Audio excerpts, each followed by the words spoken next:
just me. We hear what you have to say, and you hear what I have to say. I really hope you can join me, noon on Saturdays and Sundays. I'm Mark Dolan. Join me at 11 on GB News for Headliners, in which I'll be joined by two of the UK's top comedians discussing tomorrow's papers. If it's an important story, we'll cover it, but we'll have some fun along the way. Headliners, the late-night paper review that won't send you to sleep like the others will. 7 nights a week at 11 p.m. on GB News.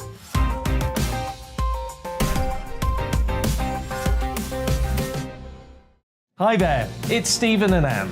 At breakfast from 6 a.m, you'll always be caught up with everything you need to know, the latest headlines, opinions and debates. We'll bring you the good news and the bad, but most of all, we're here for you. Remember, send in your views and let us know what you would like us to talk about. That's because we're your news channel. And every morning at 6 a.m, it's breakfast on GB News.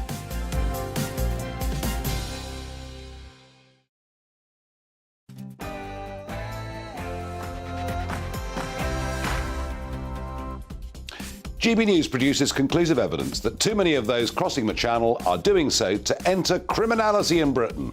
We debate tonight, will the government actually put a stop to this in the light of the evidence? Taxes. 6 weeks ago, the government were telling us taxes were coming down. Now they're saying they've got to go up. By how much? We'll ask Liam Halligan, our economics expert, that question, and we'll ask, are the top 1% of earners now being demonised? And as we move on through the programme and we get to talking pints, well, I can tell you, we've got somebody joining us, and Emma Webb, who is running the Society for Common Sense. Well, there isn't much of it about. Hopefully Emma will provide some. All of that after the news with Poddy Middlehurst.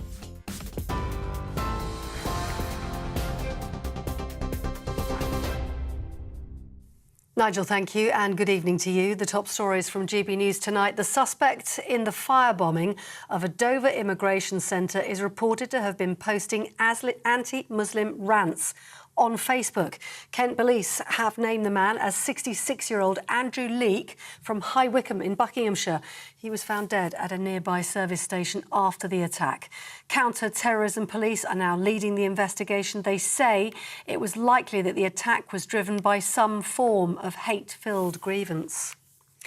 Meanwhile, migrants are being removed from the immigration processing centre in Manston in Kent. At least 2 full coaches have left as part of the Home Secretary's plan to relieve pressure on the facility. Around 4,000 people were thought to be housed at Manston, which was originally built to hold a maximum of 1,600. And the former Health Secretary, Matt Hancock, has had the Conservative whip suspended after signing up to a reality TV show. He's set to appear on I'm a Celebrity, Get Me Out of Here, with the Sun newspaper saying he's been confirmed as the 12th star to enter the Australian jungle. He resigned from the Cabinet in June last year after breaching guidance on social distancing. The series starts this Sunday, but Mr Hancock's expected to be one of 2 latecomers to join the camp. Now, ambulance staff in Scotland have voted overwhelmingly to strike over pay. 8,000 members of the GMB Scotland Union, working for the Scottish Ambulance Service and Greater Glasgow and Clyde Health Board, were balloted. It means nearly 4,000 staff, including paramedics, nurses and radiographers, could walk out. The union is urging the Scottish Government to bring forward a significantly improved pay offer to avoid industrial action over the winter. And the campaign group Just Stop Oil say they're pausing their protest for the moment to give the government time to consider its responsibilities towards the country. It comes after the environmental activists tried to climb and lock themselves to the gates at Downing Street. The demonstrators also tried to block Whitehall, some sitting on the road, while others glued themselves to tarmac. They want the government to halt the granting of all new oil and gas licences. Sinn Féin Stormont leader says the party's none the wiser on whether or not there's going to be an election after holding talks with the Northern Ireland Secretary.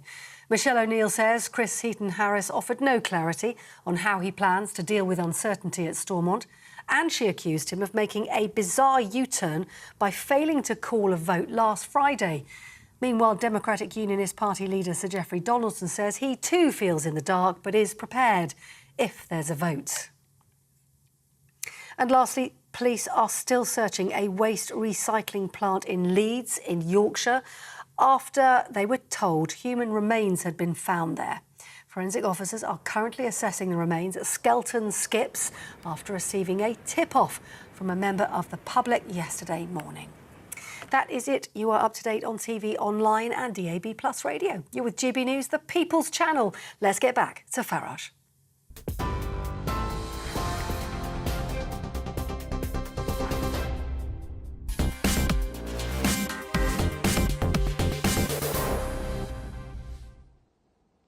Well, the row goes on after Swedder Braverman last night described what was happening in the Channel accurately, in my view, as an invasion.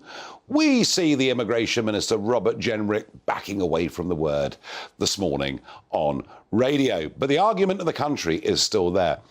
I don't think I can remember a time when there's been a bigger gap between Westminster, much of mainstream media, and where public opinion in Britain is. And I'm expecting to see some polling later on this week that confirms that view. Goodness me, we're even told now that people being held in Manston could be entitled to up to £6,000 in compensation, and all sorts of groups are putting in legal claims of every kind. One of the things that should have changed this argument dramatically is that we know in the last few months the majority of those that have come have been young Albanians, and, as I've been saying over and over, not just trafficked by criminal gangs, but they themselves coming into the UK to directly engage in criminality. Mark White is GB News' Home Affairs editor.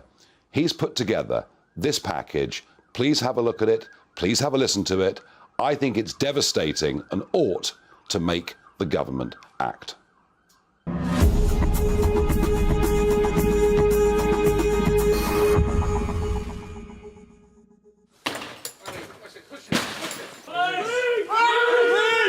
Albanian gangs are the dominant force in organised crime across the UK. We've been told that Albanian crime groups are shipping hundreds of millions of pounds in criminal proceeds back to Albania every year.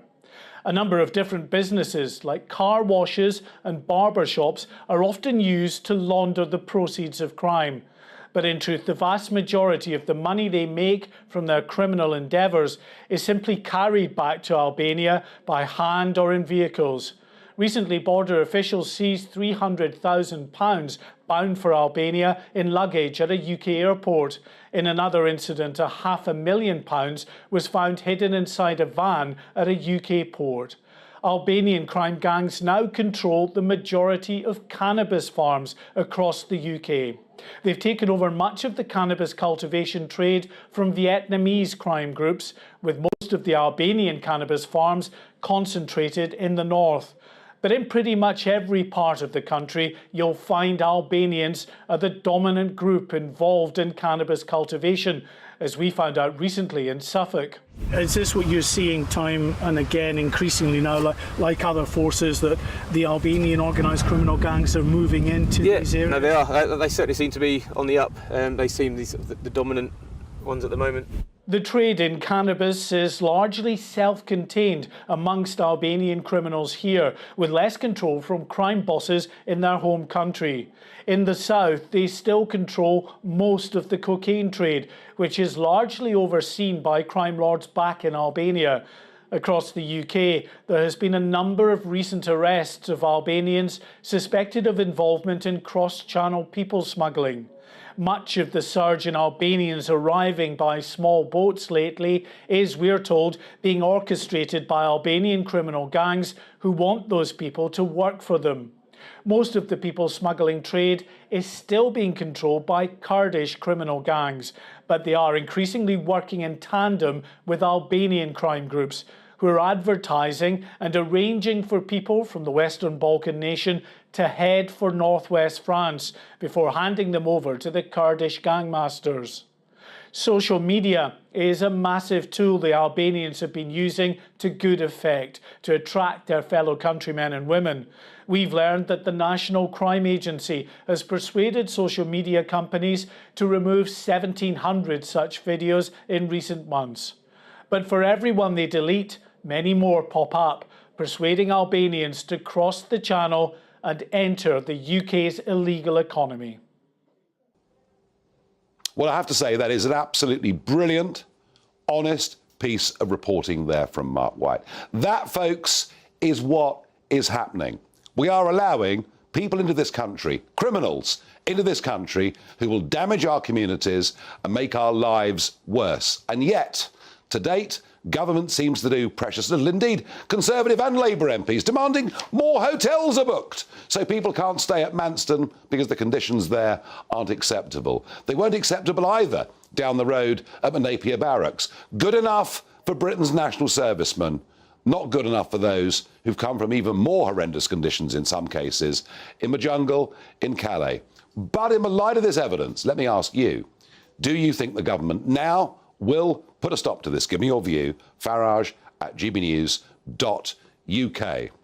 I got to tell you, I've got no confidence at all. Whilst I do believe in Suella Braverman, and I do think she's been bold, I don't think she's going to get the backup that she needs from people like Hunt and Sunak. But I could be wrong, and a man is with me now who no doubt will tell me that I am wrong. Yes, it's the Member of Parliament from Blackpool South. It's Scott Benton. Now, Scott, I know that you've had a migrant hotel in Blackpool, and there's the prospect of more. I can tell you overnight that an email was sent out to councillors on the Wirral, not too terribly far away from you, and it's come from the Wirral Chief Executive, and it says that the Home Office have effectively demanded, and we've agreed, that the Holiday Inn in Hoylake will be taking 40 people from Albania tomorrow. Ironically, there was supposed to be a Conservative Party fundraiser at that hotel this Friday. You really couldn't make that up. You really couldn't. Daniel Kaczynski was going. So I put it to you as a Member of Parliament for Blackpool South. I know you weren't particularly happy about the hotel, the Metropole Hotel in Blackpool being filled up. You've got more coming to you, haven't you? What do you say? What do you, Scott Benton, say to your constituents who overwhelmingly voted Brexit, put you in as their Member of Parliament, trusted you?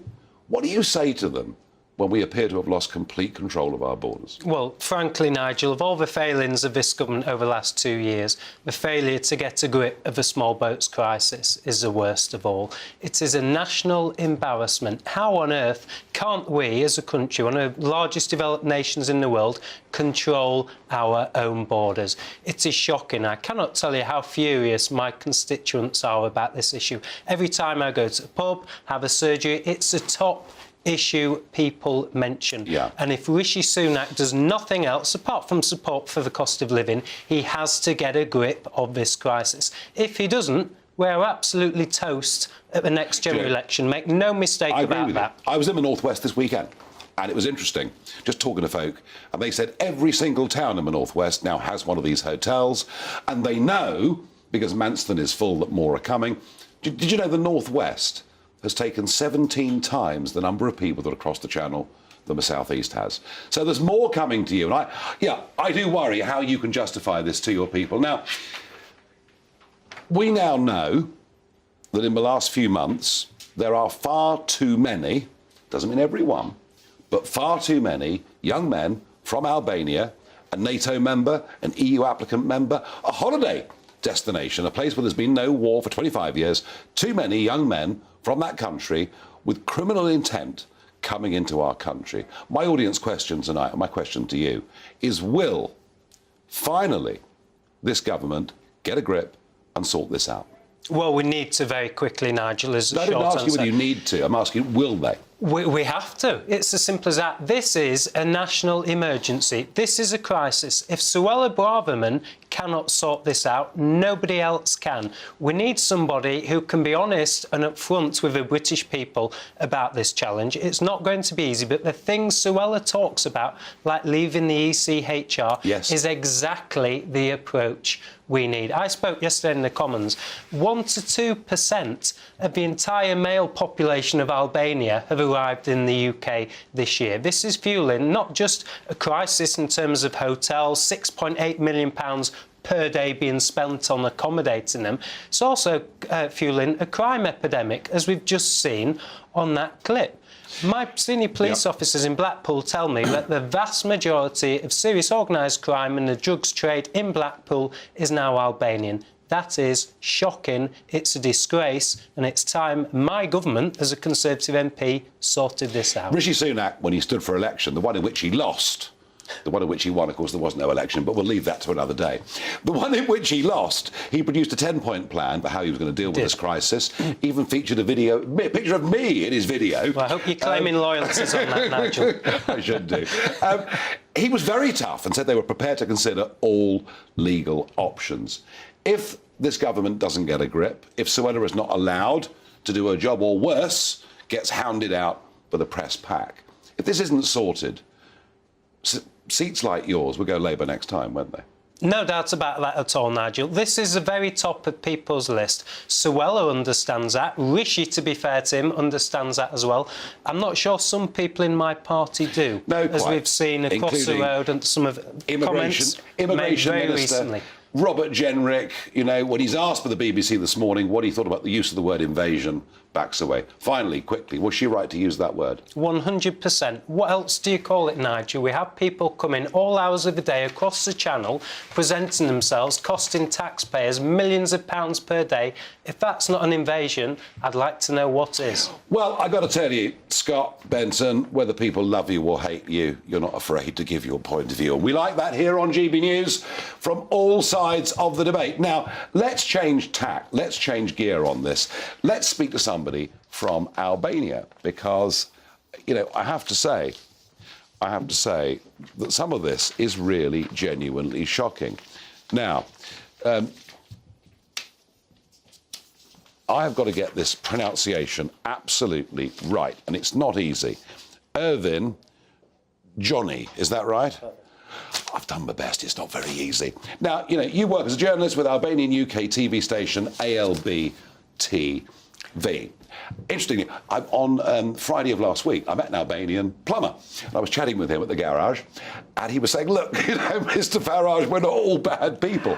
And we're not saying, I want to get this straight with you, you know, we're not saying that you are a bad egg because you're Albanian. You know, we're not idiots.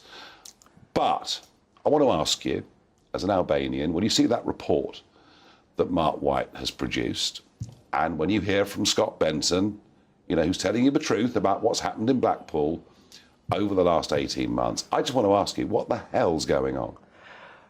Nigel, thank you very much for having me here. I would say that I've been here for 22 years and I have been accepted in this society and integrated myself in this society, and I feel very welcome in Britain. What is happening right now, it is appalling to everyone. But I do believe that in the media, part of it is emphasized to a certain degree. I'm not saying this is not truth, but we've got some figures from Ministry of Justice in the United Kingdom, and so far in the prisons of Britain, it is only a number of 1,355 prosecuted in Britain from Albanians out of 200,000 for the Albanian community. It is a huge number for the Albanian community. It's such a small community. But out of 330,000 people prosecuted in this country, it is not a huge number to emphasize the Albanians as a gang. I accept the point that we have our own problems here. I accept that point, but we don't want to add to them. And those figures you quoted, of course, cannot allow for the recent massive influx. And you know as well as I do that on TikTok, you know, the advertisements are, come and join the drugs trade, you know, bags of cash and everything else. So those figures are likely to get a lot worse. Correct. I don't know whether they go a lot worse, but from our own community, that we talk to these, to a number that has been involved with this kind of gangs, majority of them ended badly in the near future because it doesn't lead you anywhere. A lot of them ended up in prison, let's say. A lot of them ended up in debts. They had to leave the country, have to hide themselves. Yeah. So it is not a good thing. So my message out to the all Albanians here, do not go down that route. Do not follow the drugs route. And we emphasize this within our community quite a lot.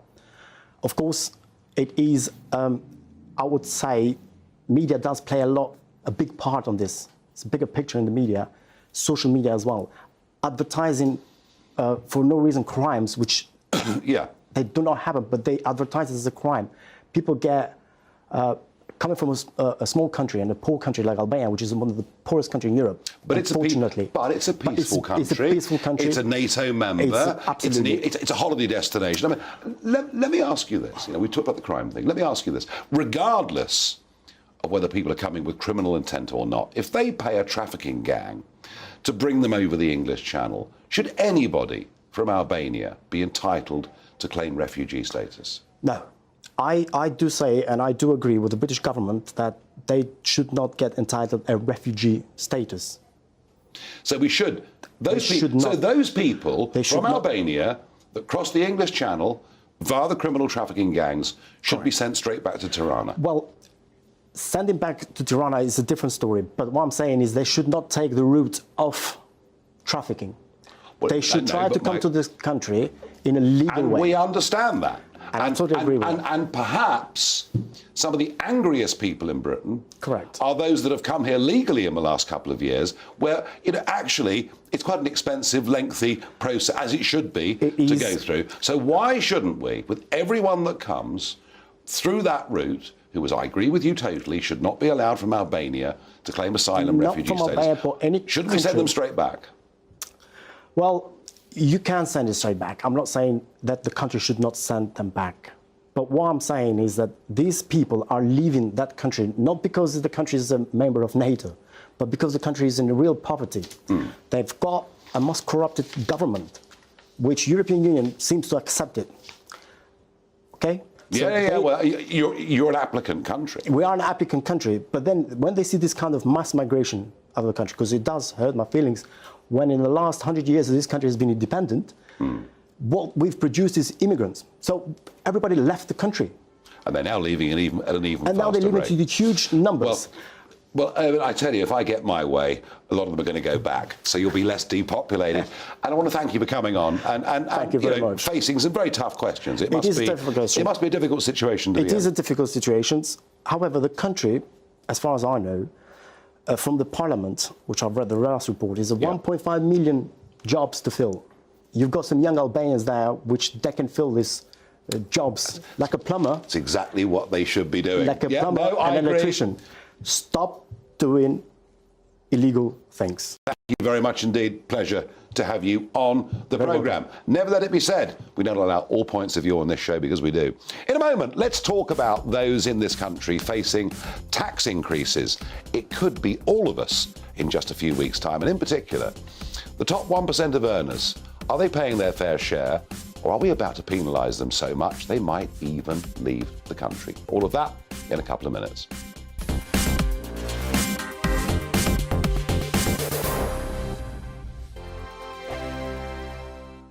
We are GB News, and we'd like to say thank you to each and every one of you for bringing us your conversations, for helping our great nation find its voice. We are here for you on radio, television, and online, across England, Scotland, Wales, and Northern Ireland. It's not the BBC, you actually get your facts right. We are proud to be GB News, the People's Channel, Britain's news channel.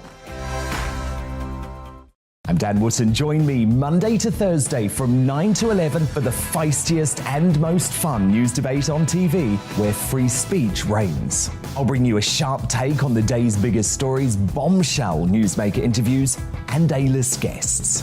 And I guarantee you, no spin, no bias, no censorship, and no reason to go to bed. That's Dan Wootton Tonight, Monday to Thursdays from 9 on GB News.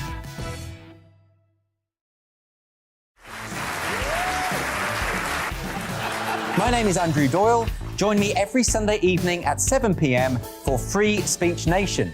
This is a show where we address current affairs and news stories of the week with the help of two wonderful comedian panellists. I brought in comics because I want to give it a lighter edge, and also they work for less.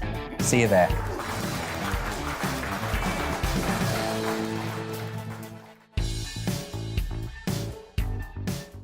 My name's Tom Harwood, and join me 9:30 a.m. every weekday for The Briefing, your one-stop shop for everything you need to know about what's going on in politics today. I wonder if this is a deal that might need to be like the biscuits in this factory, twice baked. Is there not an opportunity here to win out against the extremes? Tom Harwood, GB News. What are you going to do about it? Things should have been done differently, and they certainly are being done differently. Don't miss it. The Briefing with me, Tom Harwood, 9:30 Monday to Friday on GB News. On Mark Dolan tonight, we have a simple plan, which is to inform, stimulate and entertain in equal measure. It's all about getting your opinions on the national television airwaves. I love my viewer emails, mark@gbnews.uk. So do join me every Friday, Saturday and Sunday for big guests, big opinions and a big presenter. 6'5", don't you know? See you then on GB News. Join me, Arlene Foster, for The Briefing on GB News. Every Friday at 3 p.m, I'll give you all the latest political news and analysis, and we'll have robust live debate. To make sure that you're caught up on all of the biggest issues of the day, we'll bring on experts in their field. I'll ask the questions that you'd like to ask. We're not afraid to tackle discussions from all perspectives, including yours. Don't forget, The Briefing with me, Arlene Foster, every Friday at 3 p.m. on GB News. We are GB News, right across the nation. You can get us on television, on radio, on digital. We're absolutely everywhere. Amazing! You see, amazing! You remind me of me in the European Parliament. But here's the most important bit. We are not part of the mainstream establishment. We think and speak just like you do. We are the People's Channel. Magnificent. That's really, really thoughtful. Come and join us on GB News, the People's News Channel.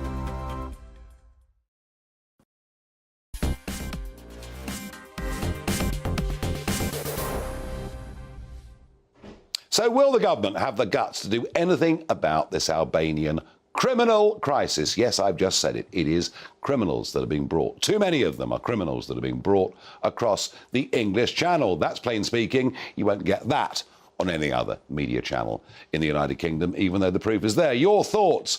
Bob says to me via Twitter, the government don't have the guts to do it. I fear civil unrest. When I am faced with homelessness because of my mother's care home fees, why do the people who come over on boats get everything? Bob, I have to say, I get a very large number of emails every day from people expressing that opinion. No doubt, if those emails were shown to Sadiq Khan, these people would be written off as vile bigots and racists. They're not. They're just looking at something they believe to be very, very unfair. Another Twitter user says, no, mainly as the government are sending out hundreds of millions of pounds out of the country every single day, as well as keeping these people nice and cosy in hotels up and down the country. Phil says the people should be returned and money recovered and used to pay for hotels. And Ray says members of Parliament should be ashamed not looking after us. We put them in to control this country. And Ray, you know, it's interesting, actually, I think, that we also put them in to control our borders. Now, a report out overnight from think tank Autonomy caught my eye. It is their carbon emissions report. And they say here, if the UK had implemented a tax on the excessive carbon consumption of the wealthiest 1%, how much money could we have raised from this over the previous 2 decades? And they're proposing a climate wealth fund. And I worry, in a country that is becoming increasingly divided, and in my view, actually being encouraged to be divided, is this now the new division? Do we isolate and demonise the 1%? Well, I'm very pleased to say that media spokesman Joe Ryle from Autonomy joins me down the line now. Good evening. Thanks for joining me.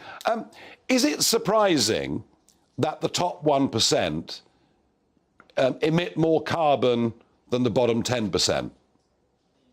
I think it's astonishing what our research showed, which was that over a period of 26 years, more than 2 decades, the top 1% generate about exactly the same carbon emissions as the bottom 10% in this country. And that is very unfair on the face of it. And so what we're calling for is for a carbon tax to be introduced, and not at a massively high level, just a fair level, those are the broadest shoulders that have been polluting the planet a lot more than everyone else over the last few decades, pay that little bit extra so we can tackle climate change going forward. But Joe, it's hardly surprising, is it, that a man or woman that's an entrepreneur, that's set up a business, that's provided jobs, helped people pay their mortgages and bring up their kids, it's hardly surprising that many of them have to drive or fly to do business. Why should they be penalised for wealth creation? Well, that's fine, but, we're reaching planetary boundaries. We're hearing time and time again from all the major scientists. The UN have been saying recently, we were at the moment where incremental changes aren't going to work anymore. We have to fundamentally transform our economy, our society, to ensure we tackle climate change and, keep future generations happy and healthy. And so on that basis, absolutely, we should be looking at where the pollution is being emitted. And, our report is very clear. It's the top 1%, the disproportionately, it's an enormous amount of carbon emissions compared to everyone else. I mean, a lot of this alarmism, I'll remind you that the UN in 1989 said there were 11 years left to save the world, and they're still pushing out that very same message. My concern here is by looking at putting a climate tax on the top 1% of earners, that actually what you're doing is driving a deeper division in society and perhaps potentially, given, and I'll put this to you, the top 1% in 1976 paid 11% of all tax received in this country. That same top 1% now contribute 28% of all tax received in this country. If you start putting additional taxes on them, isn't there a danger they leave and pay their tax somewhere else? It's one of a number of options. We need to do everything we can to tackle climate change. And yes, we're all doing our bit. We're recycling, we're flying less, we're turning off the light bulbs. But at the end of the day, we're not on course to meet the carbon targets that we need to meet. We all know we need to be reducing our carbon emissions. Climate change is true, and let's do everything we can. Let's come together to do that. All right, you've made your point of view very clear. Joe, thank you very much indeed for joining us. Let's stick with money. Liam Halligan, our economics editor. Liam, I can't work out now what a mini budget is, what an autumn statement is, or what a budget is, but there's something happening on November the 17th, I think, and I wanted to reflect on this. Exactly 6 weeks ago, we were talking about the size of a state being reduced, taxes being reduced across the board and not increased for companies on corporation tax. Today's newspapers are full of the direst warnings. I want to know from you, what have you picked up? What's the word on the street? So what's happening on Thursday, November the 17th, is an autumn statement. It's a full dress in the House of Commons with Office for Budget Responsibility forecasts, both sides of the government's balance sheet, taxation, receipts and spending. We may not get the specific departmental breakdown of spending, and I'm not quite sure the Cabinet can handle that kind of family row at the moment, but we'll certainly get the envelope of public spending. And the reality is, Nigel, is already the tax burden in the UK, the share of our GDP, of our economy taken up by tax, is already heading for the highest since the late 1950s, a 70-year high. And it's about to get even higher. The briefings in the paper today were prepare for... Is that softening us up? Yeah, well, we'll see. The briefings today paper were prepare for a lot of pain, tax cuts across the board. The fiscal black hole is so huge, says the Resolution Foundation, of course, run by people who used to work for Ed Miliband. Decent economists, decent people, but forecasts are not destiny. Yeah. Forecasts are not destiny. And what we're seeing in the papers today, and I'm sure it's going to carry on, the jungle drums will be beating until November the 17th, a sense that taxation is going to get a lot higher. So when it gets a bit higher, we all think that we've done very well. OK. That's the psychology of this. Unlike, I suppose, Kwasi Kwarteng, who told us absolutely nothing and then blew everybody away, including the short-term traders on the markets. We're told there's a 40 to 50 billion hole that must be fixed by putting up taxes and cutting spending. Isn't it funny? When it comes to hundreds of billions being produced for the pandemic or for potentially covering our gas bills, no one cares. I think I'm always quite sceptical of these sort of static definitions of fiscal black holes. The IFS, the Resolution Foundation, they're full of very smart people for whom I've got a lot of respect. But they are fiscal economists rather than macroeconomic forecasters and strategists. They tend to look at the economy as a fixed point rather than a dynamic system.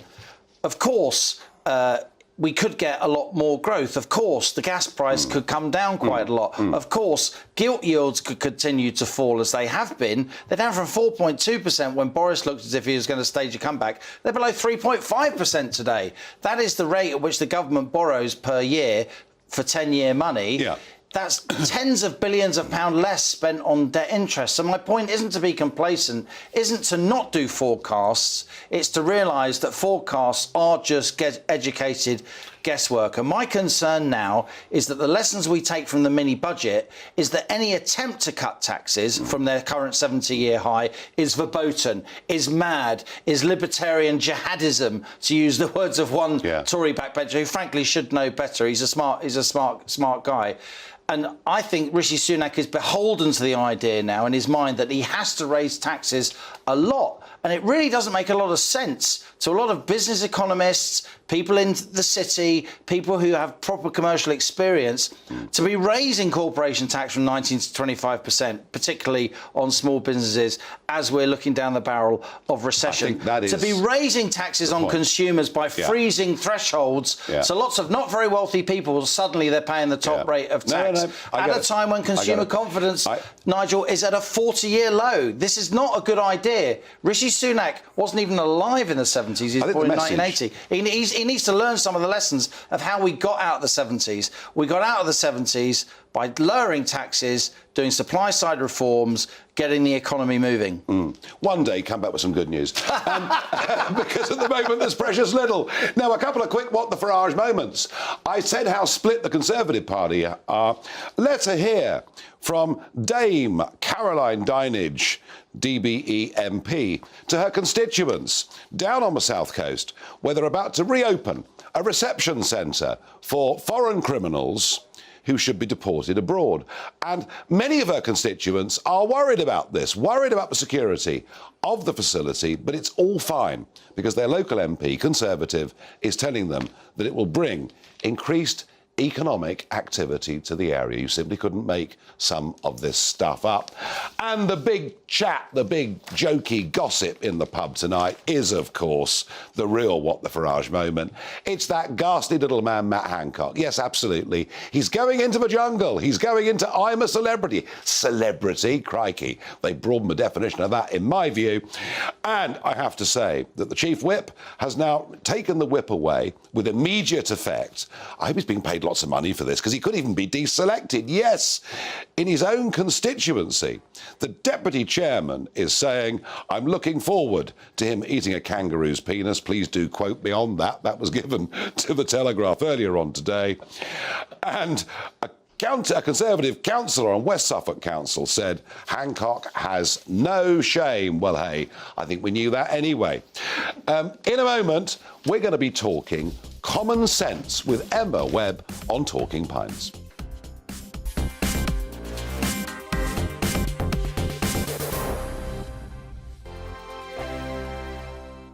Hello there, it's Eamon Holmes here from Breakfast on GB News. We're not just on your television and your screens, you know. We're on DAB plus digital radio, so you can listen to your favourite shows on the move. If you've not yet listened to GB News Radio, it's very simple. We're on your radio player and TuneIn apps, on your smart speaker, phone or tablet, or online at gbnews.uk. Take us with you wherever you go. GB News Radio. You never have to miss a moment of the People's Channel. Hello, I'm Simon Evans. Join me on GB News for Headliners at 11 p.m, where I'll be joined by two of the country's top comedians as we take a look at tomorrow's newspapers tonight. If it's a big story, we'll be covering it, I guarantee, but we'll also have some fun along the way. That's GB News Headliners at 11 p.m. We won't put you to sleep, unlike some of the other paper review shows out there. So join us, 11 p.m, 7 nights a week. I'm Mark White. As GB News Home and Security Editor, I cover those key issues that are so important to you. Our authorities, our communities doing all they can to combat violent crime. With the public services under unbearable strain, why are we still failing to control our borders? Defence, the first priority of any government, has been continually hollowed out. Can we trust our politicians to protect the armed forces? Join me, Mark White, on GB News. Join me, Nana Akue, on Friday, Saturday and Sunday afternoons on GB News. Expect fiery debate and passionate discussion as me and my panel tackle some of the biggest topics hitting the headlines. It's a place for everyone's opinion. No one gets cancelled, but no one gets an easy ride. Oh, she's on it today. Be ready for conversations that are fierce, frank, and of course, fun. Every Friday, Saturday and Sunday afternoon from 4 p.m. on GB News. Every morning from 6 o'clock, we'll wake you up with GB News Breakfast with all the stories you didn't know from the night before. So whether it's serious news, entertainment, or your own views from all over our great nation, we're here to kick off your day with a smile. And the national media should be reflecting and reporting what's happening here. You will notice the northwestern accents. Whether you're with us on TV, radio, or online, every morning, it's breakfast from 6 a.m. Hope you can join us. Every Saturday at 2 o'clock, join me, Darren Grimes, for Real Britain. I'm not afraid to give you a platform and say it how it is. Come on, make the case. Something like this is very, very important to people. And we're always up for a laugh on this show. God, honestly, you'd think there were no problems in the world. Real Britain, every Saturday on GB News. On the Mark Steyn Show, we cover the stories a lot of people are scared even to mention. The stuff that really matters with some of the world's biggest thinkers. Now is his opportunity to kind of take the steering wheel of history. Break away from the flop at 8 o'clock on GB News with the Mark Steyn Show. We are GB News. And we'd like to say thank you To each and every one of you. for helping our great nation Find its voice. We're absolutely everywhere. Across England, Scotland, Wales and Northern Ireland. On TV, on radio, And online. we're proud to be the People's Channel. Britain's news channel.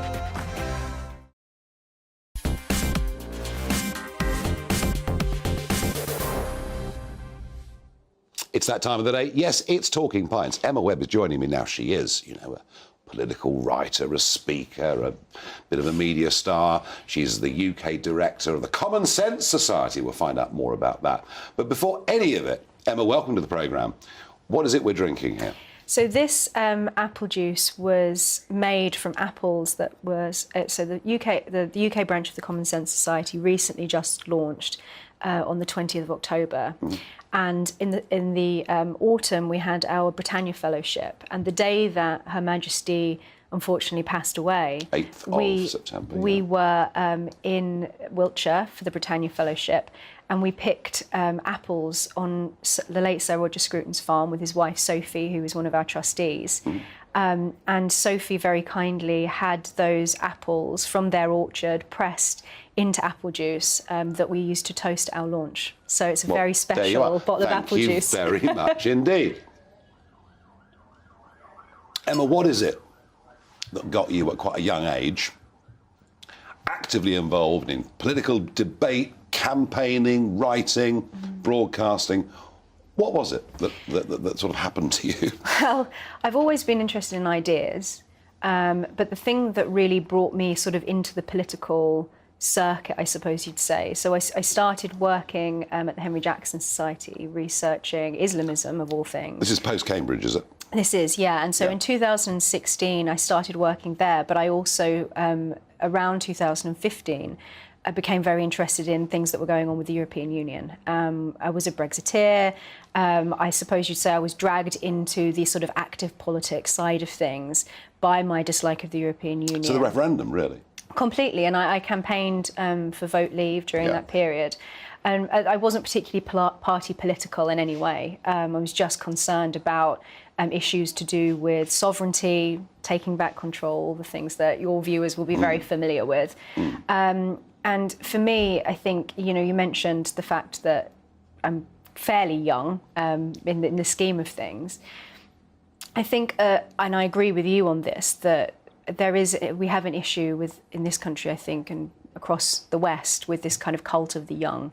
Lots of young people who think they know best. They think that they can, from first principles, know how to build society from scratch, and this sort of utopian thinking. Which of itself's not a bad thing. No, I think having ideals is certainly no bad thing, and I think young people should be concerned and interested in the way that their society is run.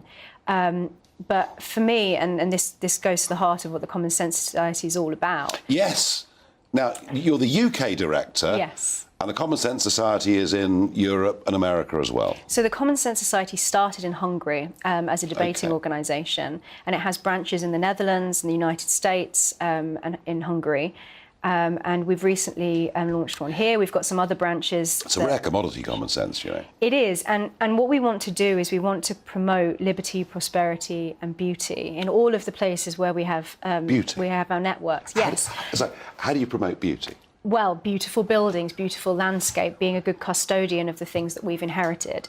And we believe that those three things are fundamental for human flourishing. So this goes back to what I was saying about this idea of youth and the young, which is that my view is that no one person in their entire lifetime, even if you live 80 years, can accumulate enough knowledge and wisdom on their own to know what's best, the best way to run society. But what we do have is generations of accumulated, tried and tested methods, principles, values, things like parliamentary democracy, the rule of law, the common law. So you're very traditional.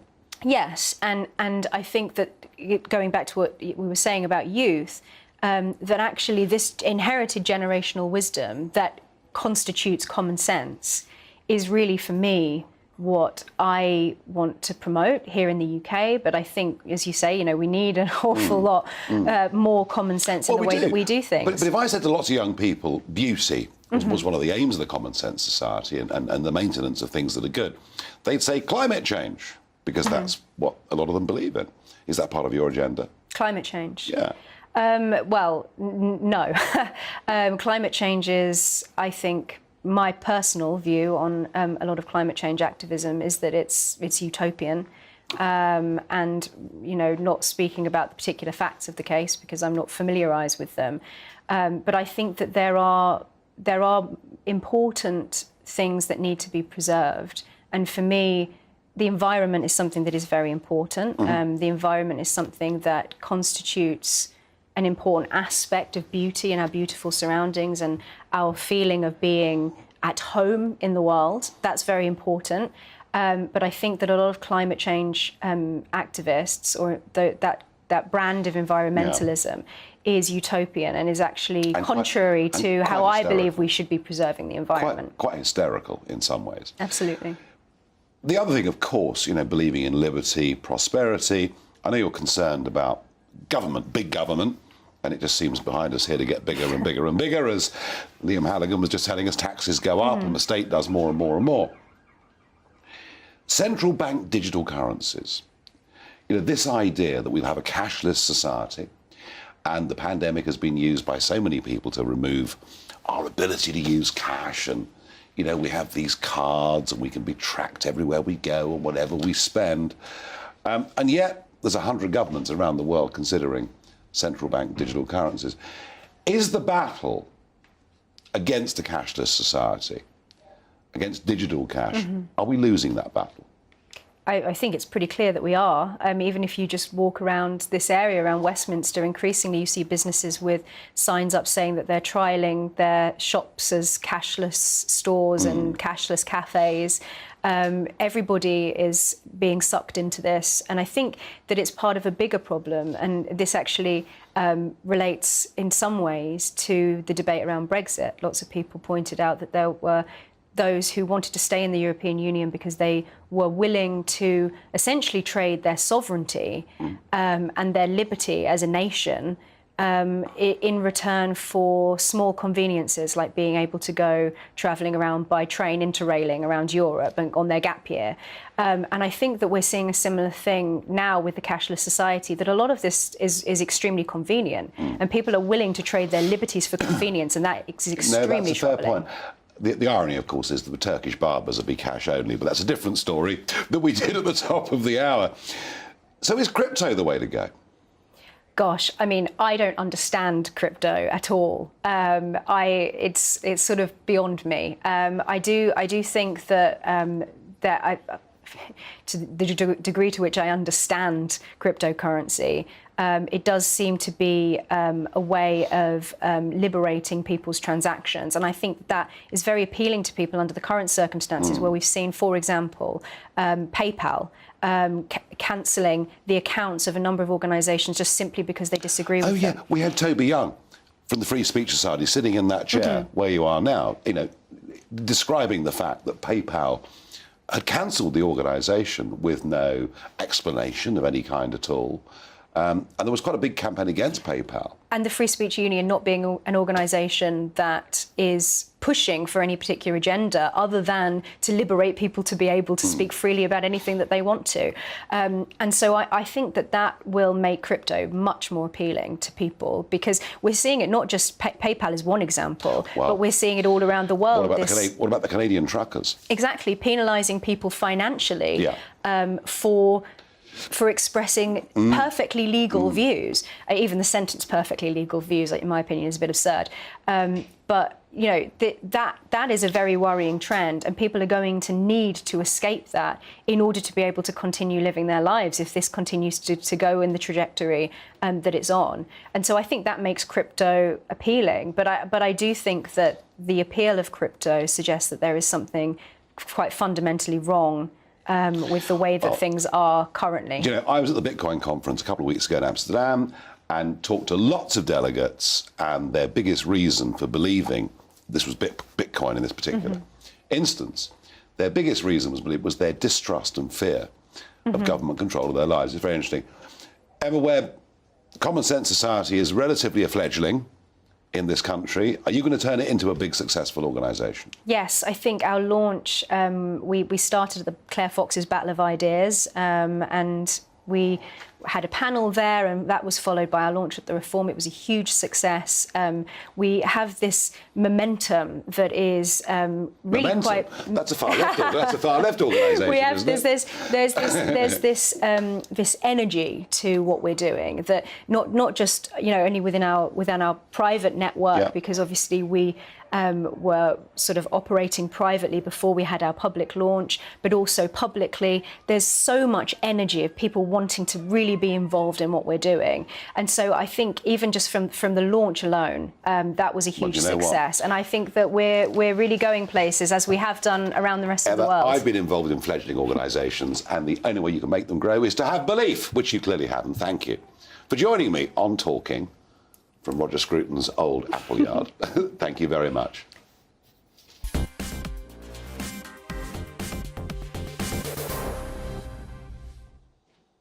OK, I have 2 minutes left. Let's do Barrage the Farage. What have you sent me today? Mary asks, do you think it is imperative to go to university to be successful in life? No, I do not.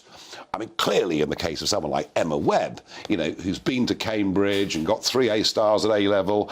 And done your research. And I've done my... Yeah, but you're an intellectual, and it's right, you should have gone to university. There are too many youngsters going to university, building up debt, getting careers that give them absolutely no advantage whatsoever in the workplace. That is my view. What say you, Emma? I agree completely. I think there are lots of people who shouldn't be going to university, not because of any kind of snobbery, but just because I think that that society should value vocational careers. Absolutely. And it's not for everyone. And not look down our noses at people Completely. who've got those careers. No, I agree with that. Trevor says, would a bill to leave the European Convention on Human Rights have any chance of getting through Parliament? That is a hell of a good question. If Rishi Sunak was to take up this position, and he hinted in his failed leadership campaign back in September that he might go down this route, I don't believe he has the courage. If he hinted at it, and if the polls said the Conservatives could win the next election on this, they might just do it. But I I rather doubt it. What do you think? I think it would be a very long fight, and you'd have to have the stomach for that fight. And I don't think there's been no will to deal with the illegal immigration. If we wanted to deal with it, we would have done. Right. And I think this is exactly the same. I think you're right. Alex says, Nigel, have you abandoned the pinstripes? They're all in the wardrobe. The trouble is, most of those suits, the waistline, I mean, they'd all need to be taken in. I've lost so much weight since my days in the city, but pinstripes don't work very well on telly, I'm afraid. Back with you tomorrow at 7 p.m. But I'm going to hand you over now to the very capable hands of Mark Stein. Thank you, Nigel. I'd like the pinstripes back on you too, but I don't know whether pinstripes is the appropriate attire when you're drinking apple juice from Roger Scruton's orchard. What a great show that was. And I agree with you and Emma, by the way, on education. The most important education is the first 5 years, kindergarten up through year 6. If you screw that up, you can keep people in school of one kind or another for the next 20 years, but it isn't going to make a lot of difference. Coming up in the next hour, two things Suella Braverman has spoken about with rare honesty for our depraved political class. What's going on the Southern Shore and what's going on in England's rape gang-infested cities. We're going to talk about both tonight and a lot more besides. All coming up after the weather. Evening. More wet and a windy weather to come tomorrow. For some places, a very soggy day, and in areas the gusts could cause a few problems. There are warnings in place. Not everywhere will see the wet and windy weather, but for most, this area of low pressure is going to bring a pretty turbulent spell, starting tomorrow across Northern Ireland and then spreading widely across the UK. Before we get there, there's plenty of showers around this evening. Quite a wet evening across parts of northern England and southern Scotland. As outbreaks of rain there will work out into the North Sea. We're left with a few scattered showers around western coasts, but many places elsewhere will become dry and clear. The wind's easing a touch across the south as well, which will allow it to be a little cooler than recent nights, well down into single figures, certainly in rural areas. So a fresher start, but a bright sunny start for quite a few in the morning. However, it won't last. Here comes that weather system clouding over across Northern Ireland. Look at the heavy rain there, the bright colours, the yellows, the oranges, the reds, and that line of heavy rain lasts across Northern Ireland for most of the morning, then spreads into western Scotland and eventually in the afternoon into parts of northwest England and much of Wales. All the while the winds will be picking up, particularly close to that very heavy rain. Eastern England generally staying dry for most of daylight hours, but even here it will turn windy. Still quite mild in the south, but obviously not feeling all that mild with that wet and windy weather swinging through. There are both rain and wind warnings in place for that weather front as it comes through during the course of Wednesday. And it lingers into the night and indeed into Thursday. Of course, East Anglia in the southeast. After a largely dry day on Wednesday, here it could be a very wet day on Thursday because that rain is likely to stick around. Some uncertainty about how far north it spreads. Elsewhere, Thursday generally drier and brighter compared to Wednesday, but even here there will still be heavy showers, particularly by the afternoon. There will be a bit more sunshine, however, but it will be also feeling a little cooler come Thursday afternoon.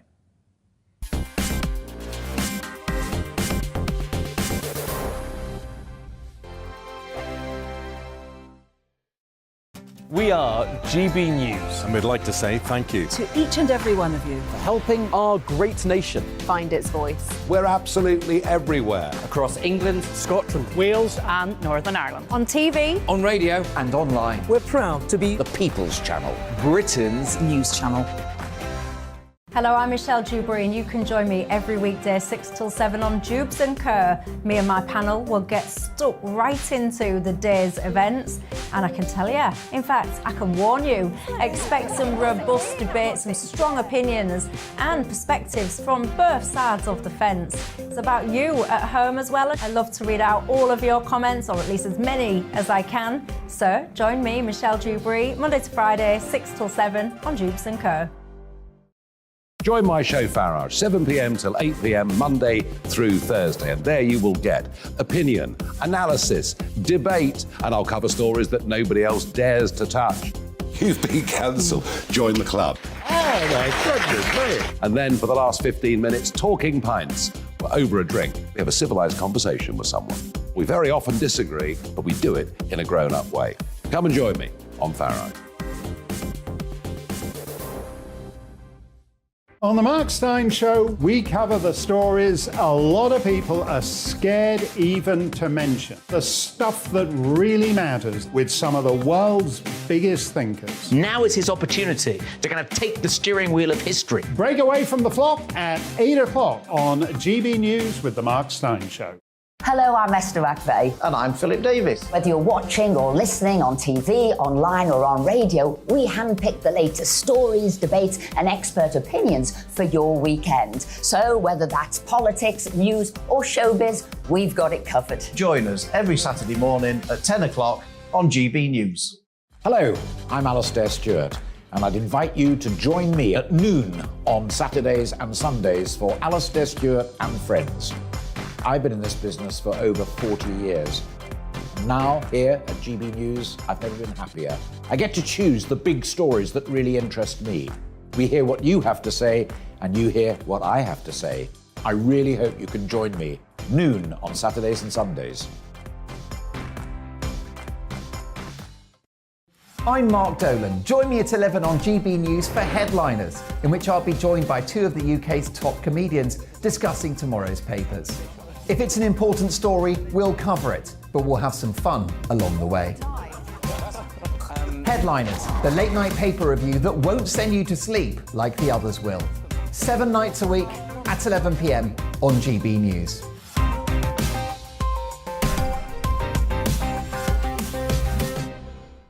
Hi there, it's Stephen and Anne. At breakfast from 6 a.m, you'll always be caught up with everything you need to know, the latest headlines, opinions and debates. We'll bring you the good news and the bad, but most of all, we're here for you. Remember, send in your views and let us know what you would like us to talk about. That's because we're your news channel. And every morning at 6 a.m, it's breakfast on GB News.